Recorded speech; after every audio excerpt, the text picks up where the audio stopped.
Welcome to The Thing About Austen, a podcast about Jane Austen's world. I'm Zan. And I'm Diane.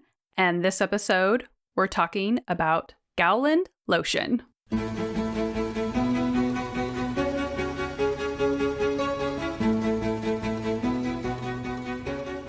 Today, we are delighted to have with us guest Dr. June Oh. June Oh recently completed her PhD in English at Michigan State University and will be starting her new job as an assistant professor of English and Digital Studies at the University of Texas Tyler beginning August 2022. Her first research project traces the literary concept of aging in the long 18th century with a particular focus on how age intersects with race, gender, sexuality, disabilities, and class. She has published an article on Austen's use of aging metaphors in Age, Culture, and Humanities, and is now currently working on editing a forum on ageist language in academia. As an interdisciplinary scholar, she is also developing a digital humanities project that analyzes grandfluencers, a group of trendy grandmother figures in South Korea. Welcome, June! Hello. Hi, Diane. Hi, Diane. We're so glad to have you. So today we are discussing persuasion. Anne Elliot has joined her father and sister back in Bath after her adventures at Lyme Regis. Her first morning back, after observing how much her father seems to be enjoying Mrs. Clay's company, Anne has a really deep conversation with Sir Walter. Here's how the conversation goes. In the course of the same morning, Anne and her father, chancing to be alone together, he began to compliment her on her improved looks. He thought her less thin in her person, in her cheeks. Her skin, her complexion greatly improved, clearer, fresher. Had she been using anything in particular? No, nothing. Merely Gowland, he supposed. No, nothing at all. Ha! He was surprised at that, and added, certainly you cannot do better than continue as you are. You cannot be better than well. Or I should recommend Gowland. The constant use of Gowland during the spring months. Mrs. Clay has been using it at my recommendation. And you see what it has done for her. You see how it has carried away her freckles. He's got a lot of confidence in Gowland. Yeah, he seems to have ownership of some Gowland stock, for sure. Very invested in this product. So, June, this paragraph reads a little bit like Sir Walter's personal infomercial for Gowland, but we really have to start the conversation by defining what this is. So, can you explain what Gowland is, this lotion? What is this product that seems to have Sir Walter's full-throated endorsement? Yeah, sure. Gowland's lotion is basically a very popular skincare product that was sold in the late 18th century. It was publicized as the solution for all kinds of skin malfunction, including dryness, freckles, eruptions, hoarseness, paleness, redness, shingles, and scurvy, and to restore the bloom, whatever that is. And we have records that note that this was sold for 10 shillings and 6 pence, which is roughly equivalent to 330 pounds or $400 per quart bottle. Wow. So it was very expensive. Yeah. Yeah. So just like Sir Walter, in the essays that were publicizing Gowland lotion, in the later side of that essay, there are what's called cases, which is like a modern day Amazon review kind of thing. Oh, uh-huh. Yeah, and there are many letters that just all vouching for the effect of Gowland lotion, from like a famous duchess to a gentleman, dozens of customers saying that it did wonders for their skin. So testimonials from the public. Mm-hmm. Do we know what it was made of? Yeah, sure. And that is kind of interesting, thinking about why Austen was using this product for Sir Walter. It will be later found out this lotion contained mercury and lead and had some very serious side effects. So just knowing that it was, very expensive, it was popular, it was there were like popular hype going on about this product, and it was, a sham. It was discredited later on. So yeah, we see how Austen is kind of using this one product to tell us so much more about Sir Walter. So it was definitely toxic for your health. For sure. Yeah. And then it was so popular that there was this family feud over the product.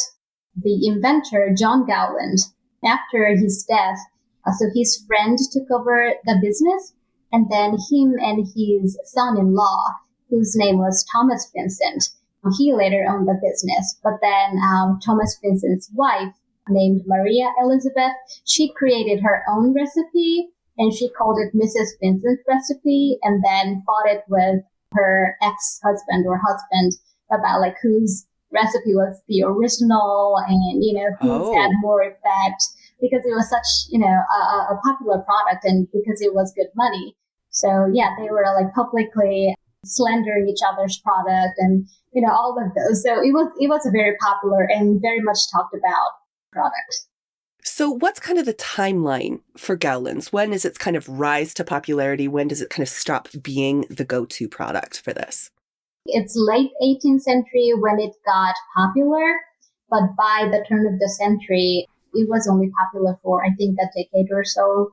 And then it got discredited for it having like mercury and lead. Mm. Yeah, so by the time Austen was writing this story, it is pretty obvious that this product has already been discredited, and it's a thing of the past. Yeah, that was, a sham. Well, and Sir Walter's description that he gives implies that Gowland is really obviously the skincare cure-all, and that's what that's how it's advertised as you've described. How does Gowland, though, fit into this like larger conversation about skincare during this era? What are some of the other popular beauty regimens and skincare products? Gowland's lotion has like really interesting relationship to like the medical discourse as well as the self-care culture. So the late 18th century is the period that we describe as, the beginning or the onset of, medical individualism. So this is the time when people thought that, with proper care, with proper scientific medical products and regimen, I can take care of my body. I can control my body. And especially for aging, it was now that, aging is not something of a, cosmic fate or something like that. It was more of, I take care of my body from, early on in my youth. If I eat well, if I exercise well, I might be young. Sometimes people thought forever, or maybe I can just delay the onset of old age, right? And this skincare product was also a part of that larger discourse. When we look at how Gowland's lotion was publicized, there are actually several essays that were written by either Thomas Vincent or supposedly by the inventor himself. It emphasizes a lot on how scientific it is. It emphasizes how up to date it is in terms of like it taking care of the cutaneous disease, so it's like, it's a topical treatment. It's not the humoral treatment that people thought, before this product, people thought, you just take care of your humors, balance of the humors. That's what brings up this healthy, clear looks. But Gowland's is not about that. It's about the topical thing. It tends to the skin. And it's very, very scientific about that. So yeah, Gowland's, I think it was something that people thought were like newer kind of science that was, kind of captured in that product. So are there like competitors for Gowland? Are there ones that kind of come into the market maybe after Gowland is starting to decline? What are some of the other products, or at least in like aging and beauty, that are really popular? Yeah, like what's the Maybelline CoverGirl rivalry that we've got going on here? Well, I guess the Family Feud that you already told us about, that would have been one of them. Yeah, the Family Feud. And then there were like many beauty regimens. So we have a lot of actually women writers who were writing for women to, this ladies' toilet kind of thing. One that I really like is Elizabeth Price. She has this cookbooks or cookery books, And she includes all the different things like tips for laundry and instructions for clear starching. And then she includes this art for preserving beauty, which was like this phrase for like clear skin and stuff like that. Okay. And in that text, it usually goes that it's not scientific at all. It doesn't have the technical, scientific, medical terms that Gowland Lotion uses. It's mostly about, in the morning, you apply the essence of this flower, you apply this plant that is, submerged in water or things like that. So it's about, more book therapy kind of thing. Yeah, it's very specific. Like it has very different and many recipes for how to take care of your nails, how to take care of your hairs, and how to care for your wrinkles and stuff like that. Okay. So Gowland Lotion is, I think, very unique in terms of it was made by a science man in the era, because some people, even till the late 18th century, it was believed that, women's skin or things like that were more relating to beauty was something that physicians don't really deal with. It was something more inferior of a subject, right? So, Gowland Lotion is, I think, special in that. So Gowland's would have been something that you purchase at like an apothecary or at like, where would you purchase that? Because this is obviously very different from these kind of home remedies that you're describing. Yeah, so it was purchased in the shop of John Gowland, and it was in Grosvenor Street in London. Okay. And Gowland was just so piqued by so many customers just asking to, if they can get their hands on this product. So it was sold in that shop, and it was definitely not, something that you can make at home. So it's very exclusive. Yes. Very exclusive. Very expensive. Going back to persuasion and looking at how this product fits in with the novel, Sir Walter brings up Gowland when he is, for lack of a better word, evaluating Anne and Mrs. Clay's complexions. Picture me just making a gagging face right now. Mm-hmm. So how does Gowland fit into the larger narrative of gendered expectations of beauty and how Austen is addressing this? You mentioned bloom already. Yeah, so it is not surprising that women were expected to look young, or that, something beautiful. If a woman was considered as beautiful, she was not an old lady, or she was a young person. But there's something really interesting about how Austen is depicting Anne's bloom, because bloom, that is, such a vague concept. It's about the skin, but it's also about like the color. It's also about the health state, and it is also about age.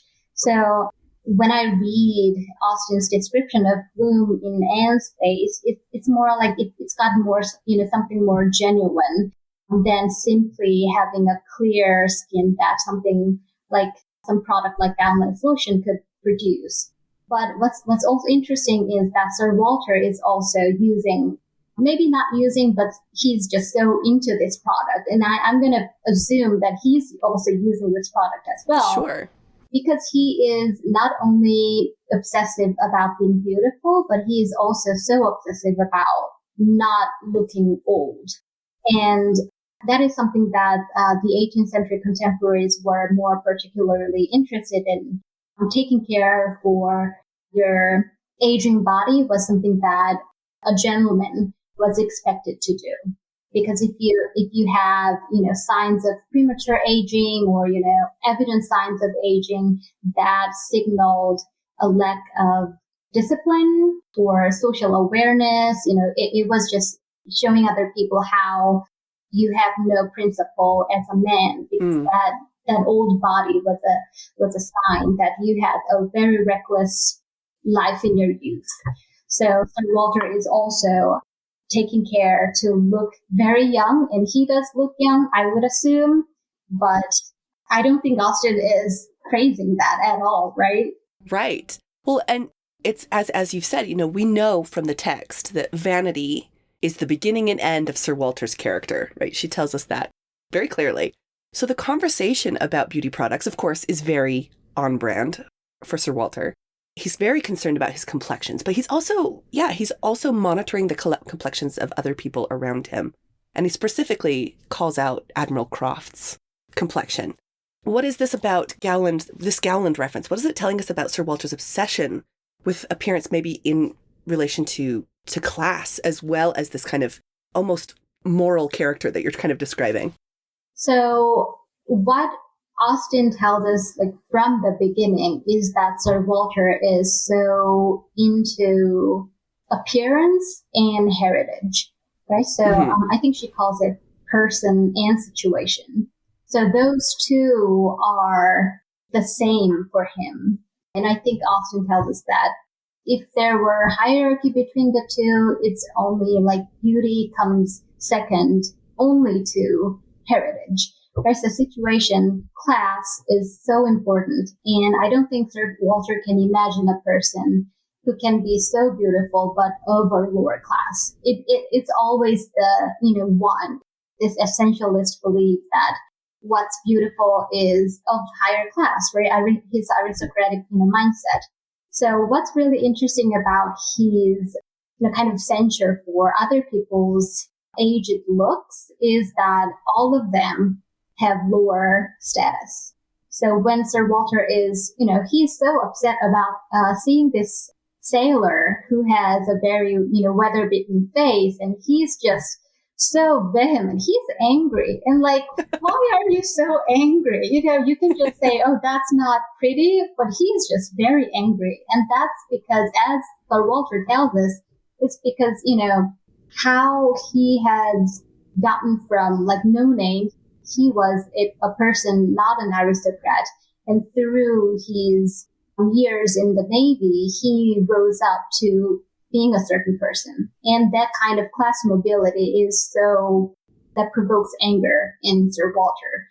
There's physical evidence of the work that it took Admiral Croft to climb up, to be in a position where he can just rent out Kellynch Hall. That evidence is on his face. So a direct affront. And that's upsetting, to him. Yeah, and then when Sir Walter and Elizabeth are meeting the Dalrymples, and Anne has to go and meet Mrs. Smith, Sir Walter is angry, right? But it's also interesting how he keeps imagining Mrs. Smith as an old lady. So Anne actually corrects him and says she's not really that old. But Sir Walter doesn't listen. He says to meet an old lady and then to just abandon your, higher class people to meet an old lady. So that's something that Sir Walter is really fixating on. How this lower class people are just old. That's very important for him. And what you're describing too, it also puts in context the way that Mrs. Clay is characterized and seen by him throughout the novel, right? That at the very beginning of the novel, it's been made very clear that Mrs. Clay has freckles. Can you believe it? And so he's very aware of things that he finds unattractive to himself.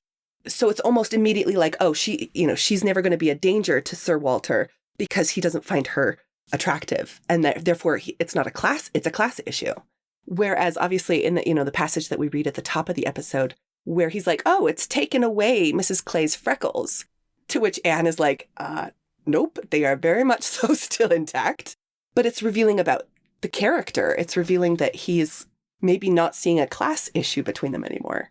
Yeah, that moment is really, really interesting to me. And the way Anne reacts to that moment is that Anne immediately goes to think that they are going to be married. So that's how important it is for Sir Walter to just ignore Mrs. Clay's freckles, because that means that Sir Walter is willing to, like you said, let go of the class difference. Because, seeing that freckle was not just about freckles. It was about how she was of a lower class. And thinks that, they're going to get married, and what's Elizabeth going to do? Would they get married? And then when she actually tells her sister that that's what's going to happen, she suspects, that Sir Walter has feelings for Mrs. Clay or something like that, Elizabeth says, no way. You've seen how he is been talking about her freckles. They are like abominable freckles for him. So it's interesting how Sir Walter is also relating Gowland's lotion to Mrs. Clay's changed face, because the foundation of subscribing to beauty regimens or beauty products like that is that it can actually change how you look. So the fact that Sir Walter from the beginning is actually using that product is kind of ironic for him, because in theory, he could be just, he could stay as he is and he should still be beautiful. But that's not the case. He has to take care of his beauty. So, class doesn't do much for his beauty.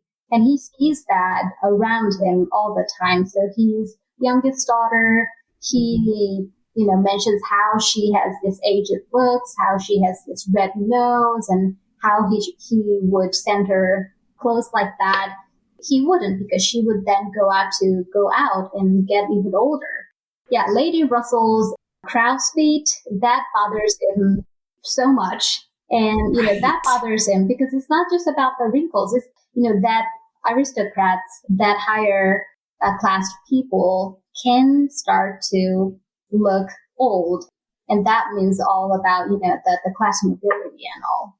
Well, and something else that just when you were talking, this was making me think of the fact that he says that Mrs. Clay is using Gowland's, which implies that he's probably providing that for her. Because I'm assuming Mrs. Clay does not have that money.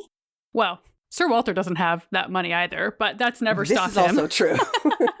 That is no impediment for Sir Walter. He would for sure spend an exorbitant amount of money that he does not have on a beauty product. Absolutely. Oh, sure. But the fact that he has, whether he has given that to her or she has access to that it's almost like her entry ticket into this higher class, the way that he perceives that. And so the fact that Lady Russell might not take the initiative to buy Gowland is to him, there's a buy-in to this idea of class and beauty. Mm-hmm. Yeah, definitely. And I mean, Mrs. Clay, she is such an interesting character because at that moment when Sir Walter is being so angry about this weather-bitten face, she says, don't be so harsh because not everybody has access to your lifestyle.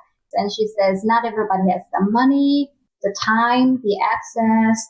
They don't have your regular ways of life, which means, you don't have to work and you have the money. So Mrs. Clay is like, some people who don't live like you, they lose something of their personableness and they do get old. So Mrs. Clay is very much aware of, how normal people who's not like Sir Walter will have to work and, the natural effect of time how that will wear their looks. I don't know if Mrs. Clay actually believes in the product, and I don't know if that actually have made her freckles go away. Obviously, Anne doesn't believe so, but she is a very shrewd person. And from that moment when she talks about like, not everybody can be you, that just shows that even if she is using that product, she knows more than, what she's, appearing to buy into. And it's interesting to kind of take it back to this idea of beauty, because the moment that Sir Walter is like, oh, you're looking so great, Anne, which again, we're all cringing a little bit that he's doing that to his daughter. But it's interesting because she has just come from the seaside. She's been outside. She's been doing all these things that Sir Walter would absolutely not prescribe as any kind of beauty regimen. And yet it has obviously been working for Anne. So he's almost baffled. This isn't Gowland that has done this for her. Yeah, that's really interesting. And like the way that Anne was around a bunch of people who really cared for her, who found her helpful, and all of that has been helping Anne to, bloom again, right? And for Sir Walter, things like that, it's just, not something that you can buy. So it doesn't really matter for him. It's about, buying that expensive product and applying religiously so that it can, thing for your face, your beauty. Yeah, the idea that she might be looking well because she's been around people who care about her and aren't constantly criticizing her for her appearance, that would never even occur to him. For sure. Well, June, thank you so much for joining us for this discussion. It was so delightful. Where can our listeners learn more about the work that you're doing and follow you online and all that stuff? Yeah, thank you so much for having me today. And yeah, you will hear more from me and my work on Twitter. My handle is JuneO_. So feel free to follow me. And yeah, thank you so much for today. I really had a good time. Thank you so much. I have been wanting to talk about Gowland for a while. So Thank you. Thank you again to Dr. June Oh for joining us for today's discussion. You can find us on Instagram at The Thing About Austen and on Twitter at Austen_things. You can also check out our website, thethingaboutausten.com, and email us at thethingaboutausten@gmail.com. And stay tuned for next episode where we will be talking about Weymouth. Thanks for listening. Bye.